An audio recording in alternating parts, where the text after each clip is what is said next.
and unsurpassed, penetrating and perfect Dharma is rarely met with, even in 100,000 million kalpas. Having it to see and listen to remember and accept, I vow to taste the truth of the Tathagata's words.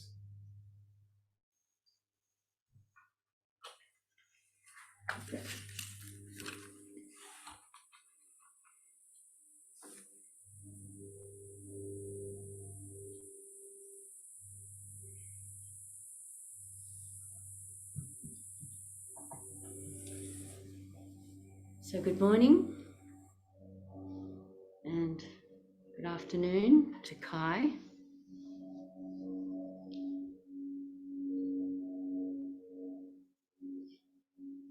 We sit Zazen in the mornings at 6 o'clock on Zoom, each of us in our own homes, but together. And we have been chanting, alternating each day, the Heart Sutra in English and the Heart Sutra in Japanese. And just recently, we decided to add a second sutra after the Heart Sutra. Do the Heart Sutra, then a dedication, and now we've added a second sutra. And it's always important to think very carefully about whether to change our service, because we develop a very loving relationship to it. So changing it needs to be done very carefully. But it felt like the right time to add a second sutra so that we can all hear more of the teachings said in slightly different ways. So on Mondays, we've added the hymn to Prajna Paramita, which I'm going to talk about today, very short sutra. On Tuesdays, we've added Song of the Trusting Mind. On Wednesdays, we've added the Metta Sutta. And then for Thursday and Friday, we're not going to do the Heart Sutra in English or Japanese, and instead have added two longer sutras. One's called Song of the Jewel Mirror Samadhi on Thursday, and Setting in Motion the Wheel of Dharma on Fridays. And then Saturday is the Heart Sutra, just as usual. So over the coming weeks and months, probably, I'd like to take some sections out of these new sutras that we've added and give some talks on them. So today, we'll do the hymn to Prajna Paramita.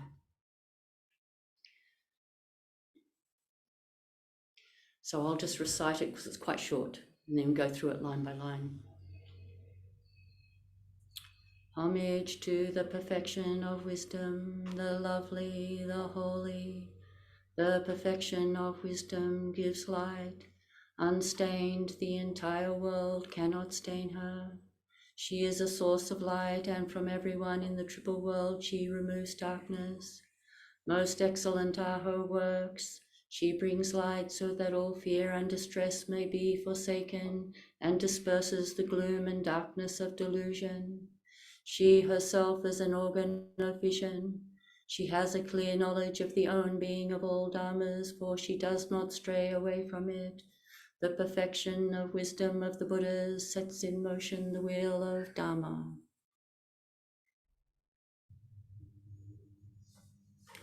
So that's what we've added to Mondays. And this very short hymn is an extract from a long sutra called The Perfection of Wisdom in 8,000 lines. And there's also a bodhisattva called Prajna Paramita Devi.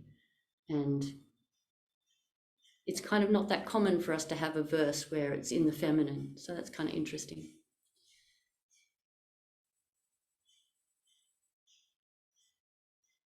So the wisdom, the perfection of wisdom that this sutra is about, in the most simple forms, the basic wisdom teachings are the teachings on emptiness,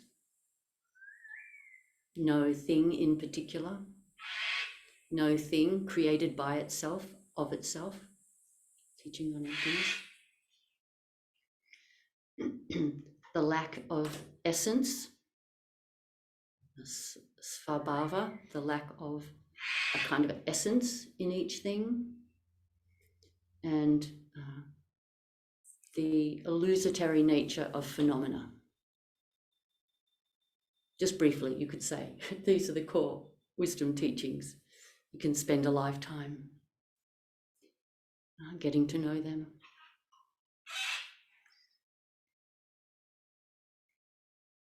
So the sutra begins, homage to the perfection of wisdom, the lovely, the holy, the perfection of wisdom gives light. So homage is to sort of praise and acknowledge, to show respect. So publicly, openly, that's what homage means. So when we chant this together, we are together publicly saying that we verify and venerate, we venerate these teachings.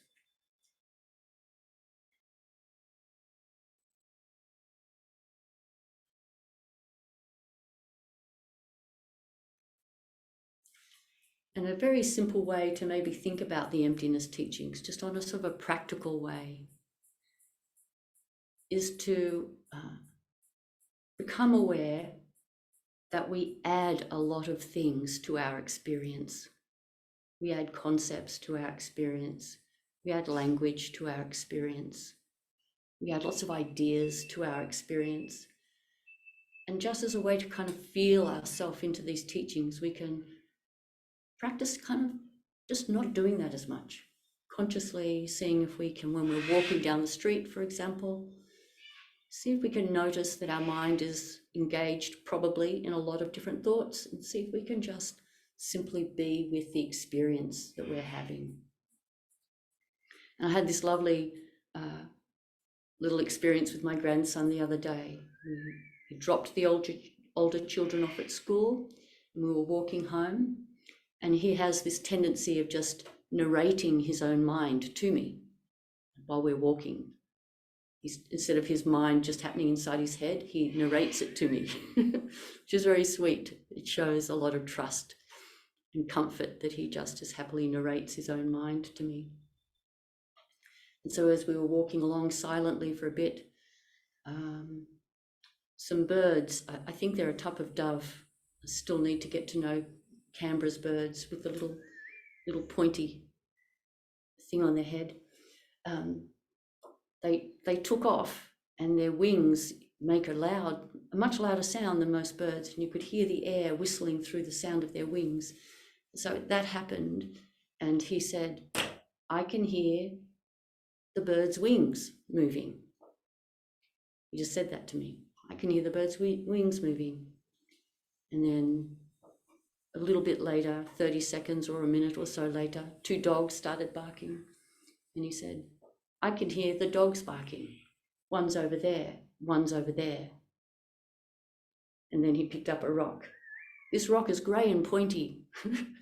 And this just went on for like the 10 minutes walking home. And it's just lovely to see that's what his mind was doing.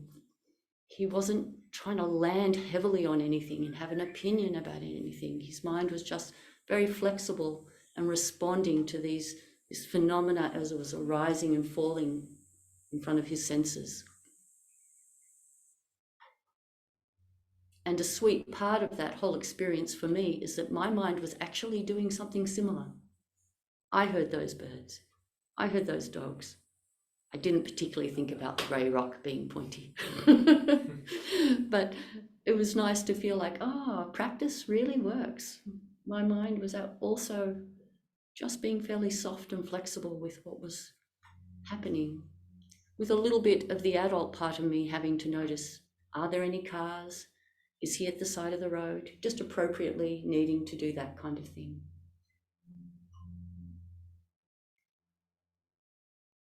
So in a very simple way, that's an entry point into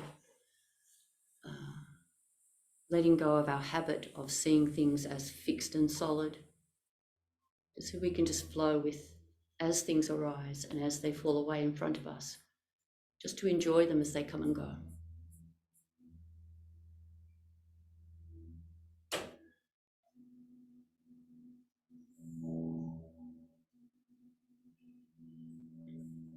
And although we need these words and we need concepts, because we're social animals and we work with each other and we have to communicate with each other, we can learn to not believe ourselves as much. It's very liberating to not take ourselves seriously. To notice that we have a thought about something, and to just notice that's what it is. It's not actually reality. It doesn't touch reality. Our thoughts don't touch reality. But they are useful.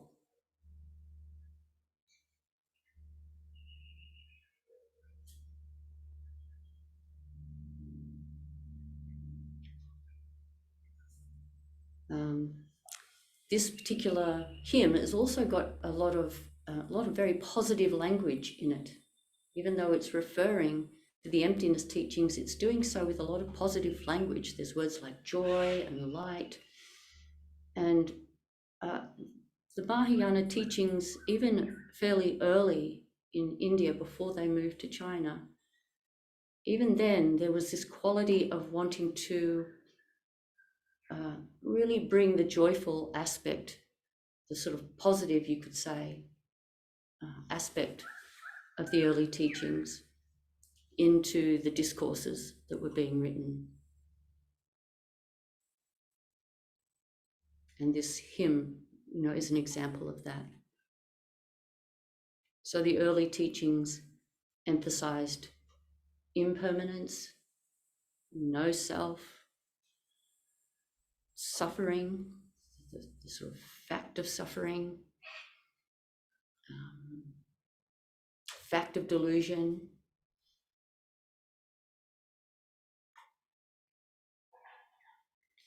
and we can at the same time also, as well as being aware of no self, we can also be aware of self, and we can be aware of permanence, and we can be aware of joy, and we can be aware of what you could call purity, maybe as an alternative to delusion.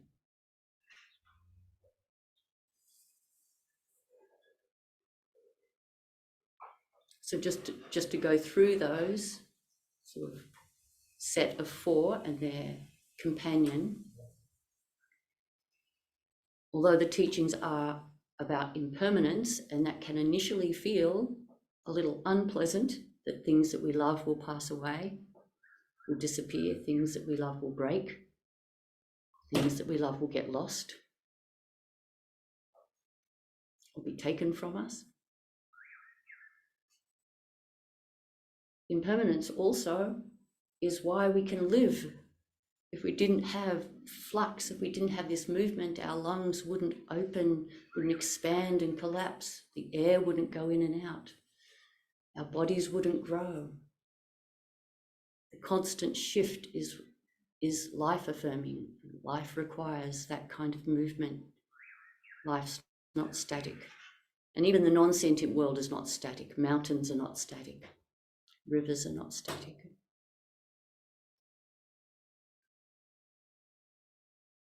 So we can accept the pain associated with impermanence and also be grateful for impermanence.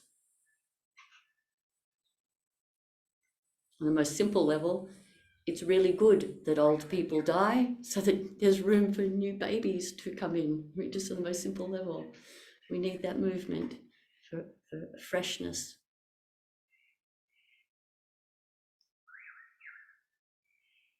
And the teachings of no self, again, at first can feel a little sad or a little scary.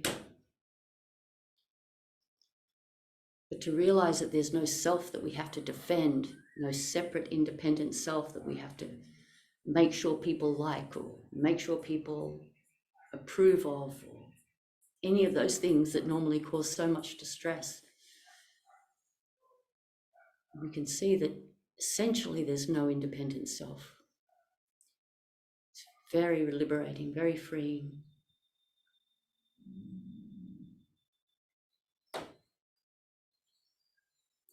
And as much as suffering is unpleasant, if we didn't have hardship, we wouldn't be able to feel the release, the freedom, what's the word? Relief. The relief for when the hardship is gone. You know, sometimes we might need to go to the bathroom, to go and pee, and it's a little unpleasant, but oh, it feels so nice afterwards. You know, it feels so nice afterwards. And our whole life is like that. If we didn't have any challenges, there'd be no motivation, there'd be no contrast.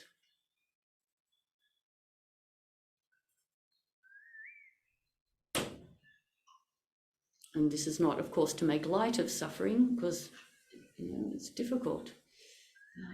But it can be something that we can appreciate as well. It can be an opportunity to understand the teachings better when we suffer.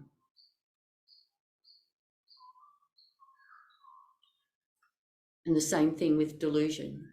Having erroneous views and deluded views is an opportunity for us to become wise. If we're all born completely wise, it would be really uninteresting. We seem to need it. And then we appreciate the wisdom. And we can demonstrate it to others.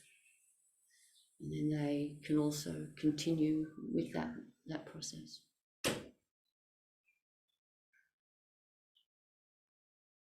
So then the balance to impermanence. What is it that's permanent?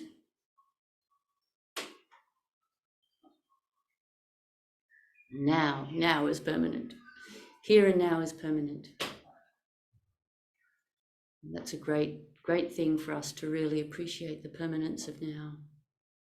It can't be pinned down, but it never goes away.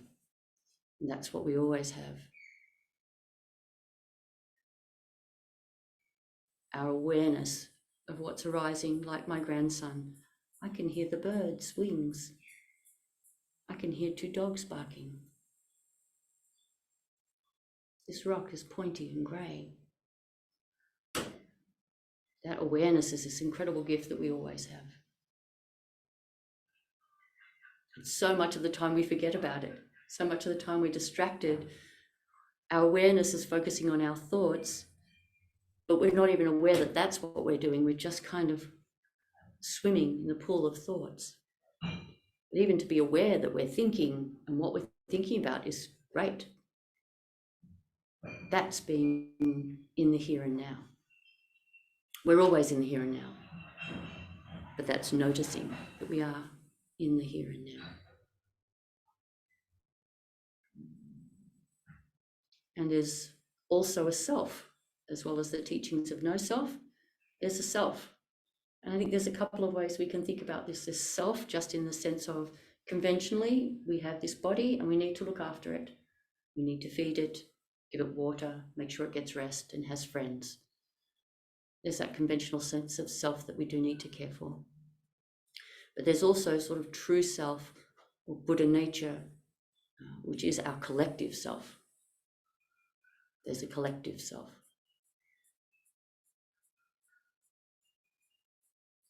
And there's a joy that comes from all of this. Contemplating all of these things just brings a natural joy that's not dependent on conditions. It's just a joy.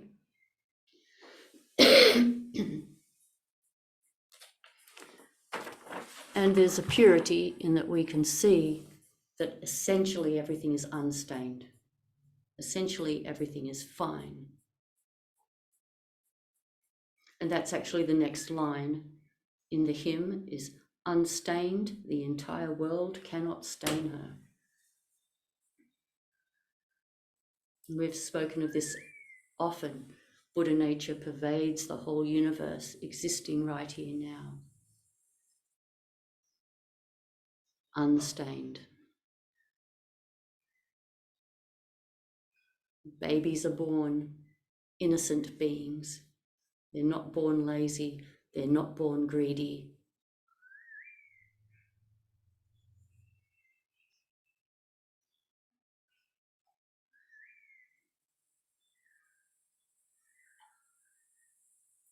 And in a way, you could say this is sort of an act of faith.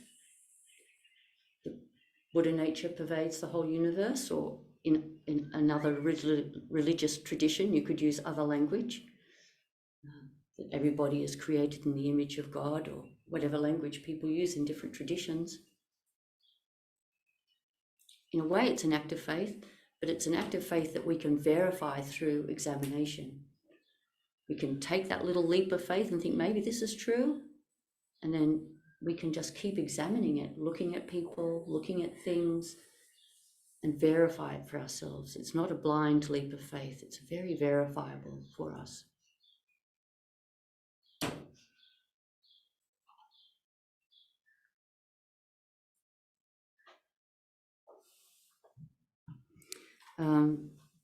The next line is, she is a source of light, and from everyone in the triple world, she removes darkness.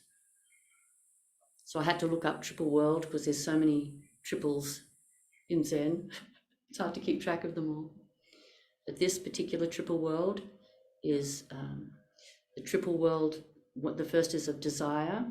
So it's like kind of a cosmology of imagining of beings, all the beings of the universe, where they are. So in this particular world is the world of hungry ghosts, animals, humans, and the sort of lesser gods.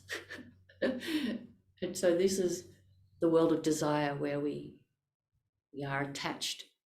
We're attached to things and have aversion to things, the world of desire. So obviously a world that's a little bit challenging. And then the world of form is what are called the sort of dhyana gods, those beings who have a deep meditation practice, deep contemplation practice, and do not have desire for what's referred to as like base forms. So you could say fairly liberated beings, but beings still manifesting in physical form. And then the realm of the formless is beings who no longer have a physical form and have no attachments, are fully free. So this is a kind of a cosmology that can be kind of just a way of thinking even about all of our experiences. We can see our experiences as, am I in the realm of desire? Am I in the realm of form? Am I in the realm of formlessness? But what's important really in this line, that she is the source of light for everyone in the triple world, and from everyone in the triple world, she removes darkness. So it's really stressing that these teachings can liberate everyone. There's nobody that can't be liberated by these teachings if they want to. They want to engage with them. You don't need to be smart. You don't need to have a good track record. You can have done terrible things in your life. You can even still sometimes be doing things that are harmful, but endeavoring to change. So from everyone in the triple world, she removes darkness. These teachings can remove the darkness for everyone.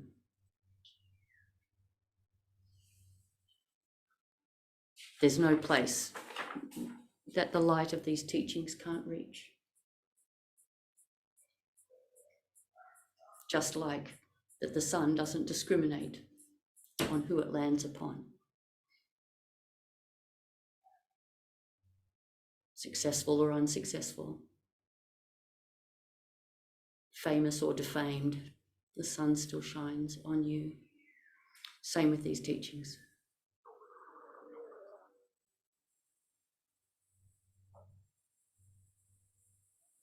And then the next line is, most excellent are her works.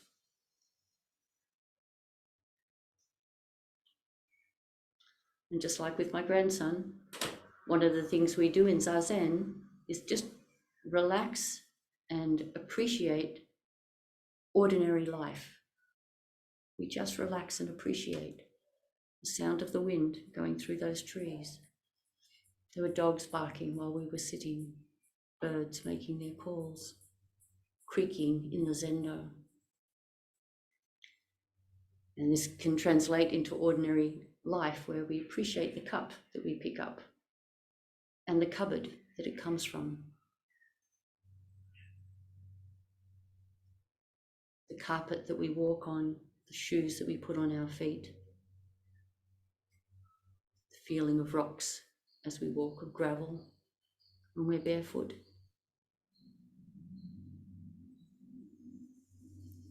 You could say these are her works. These are the works of reality.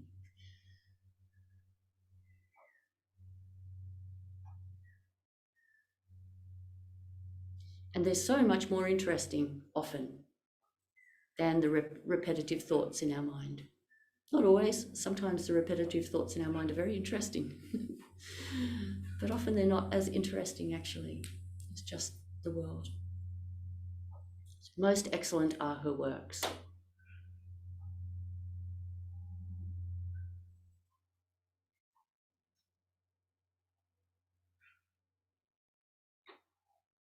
I quite often think about even when there is great hardship, overall life is generally affirming. Most of the time, even in very difficult situations, we do manage to breathe in oxygenated air. We do generally manage to have water that's drinkable. We do generally manage to have enough warmth to not die. The world is actually life-affirming most of the time, even in extreme hardship.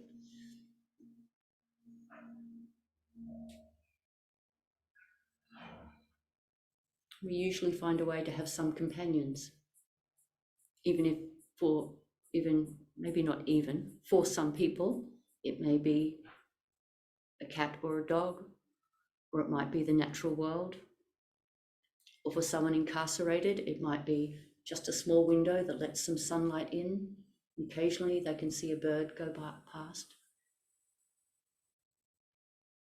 We can find companionship even in the most extreme situations.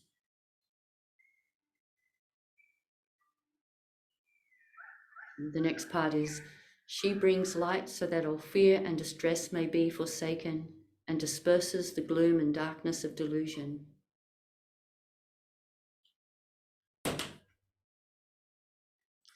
We can sort of meet distress with curiosity. And when we do that, it disperses the gloom and darkness of delusion. Some people in their lives have difficulty kind of thrust upon them. I'm sure many of us know of people who have just had hardship after hardship from early in their life. Really seems disproportionate, but that's how it is sometimes. People have hardness thrust upon them. Or some of us maybe have had a fairly blessed life and then bang, all of a sudden a real hardness is thrust upon us.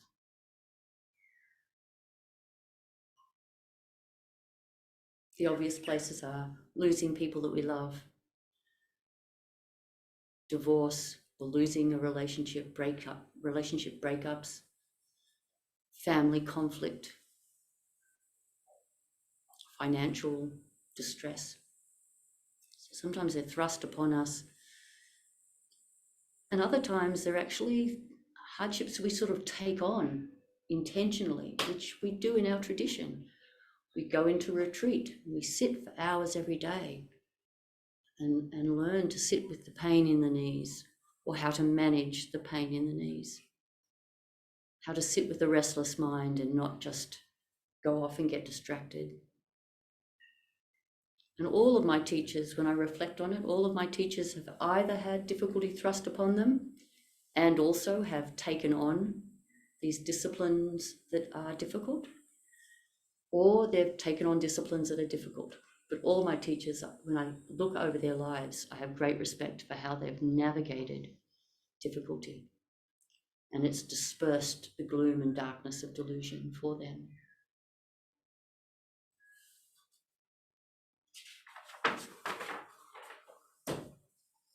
And then the next line is, she herself is an organ of vision, which is a kind of surprising and unusual line. She herself is an organ of vision.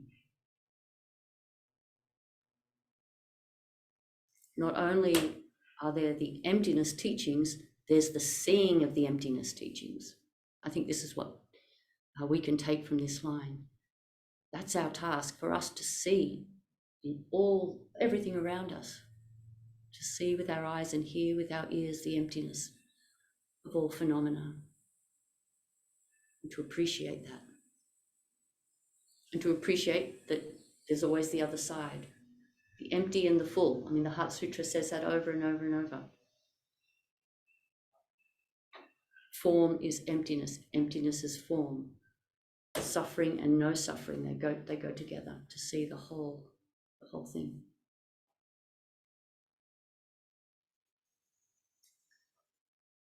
She has a clear knowledge of the own being of all dharmas, for she does not stray away from it.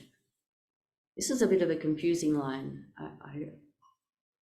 It took me a little while to work with this own being. Being is a phrase, not a phrase, it's a word pairing that you see in the Samdhinamochana Sutra and a lot of the Yogacara teachings, Svabhava, so it's like another way of saying essence. So own being is the idea that the possibility that we could be self-generated, or that we create our own being. And the teaching is that there is a lack of own being, that we don't make ourselves, that we are made by all the other forces. And there's that concept, a self-made man. In America, there's very big on pulling yourself up by your bootstraps kind of concept. And that's what it is. It's just a concept. It's not real. We can't pull ourselves up by our bootstraps, and we can't self-make ourselves. Someone who sort of rags to riches, also a very common kind of, we could call trope, rags to riches trope. Nobody just goes from rags to riches by themselves. There's a vast pool of people that can make it possible for someone, even if they've got enormous motivation and incredibly talented. Some people are extremely talented, and they can pull themselves out of poverty and become famous or excellent at something. But that didn't come from nowhere. Even their self-discipline came from somewhere. If no one's seen self-discipline, then they're not going to be self-disciplined. That self-discipline comes from observing it somewhere. If not their parents, in a school teacher, in a neighbor, on YouTube videos. It's got to come from somewhere. It can't come from nowhere. So there's no such thing as a self-made man or a self-made woman.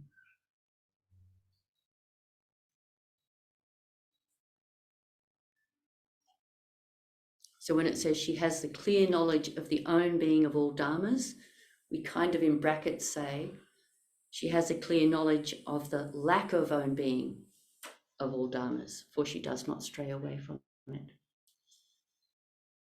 And this is often the case in these sorts of sutras, that you need to really work with them and unpack them. They don't reveal themselves incredibly obviously.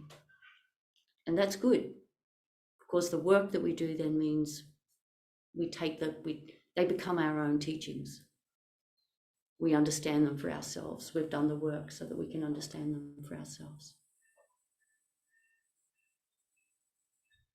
And it says that she does not stray away from it. Our practice is to not forget these teachings. We will forget, then we notice that we forget. And that's what you could even say, that's a sacred moment, to notice when we forget.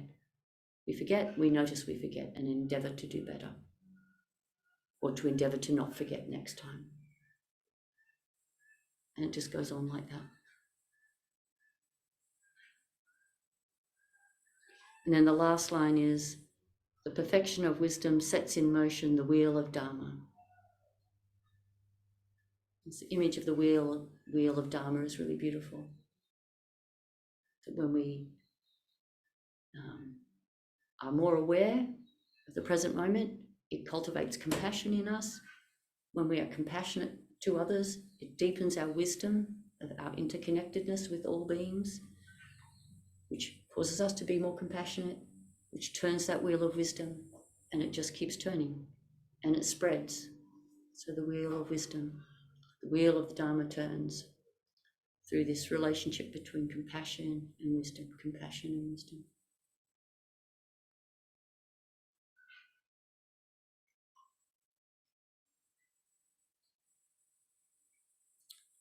Okay, I think I will finish there and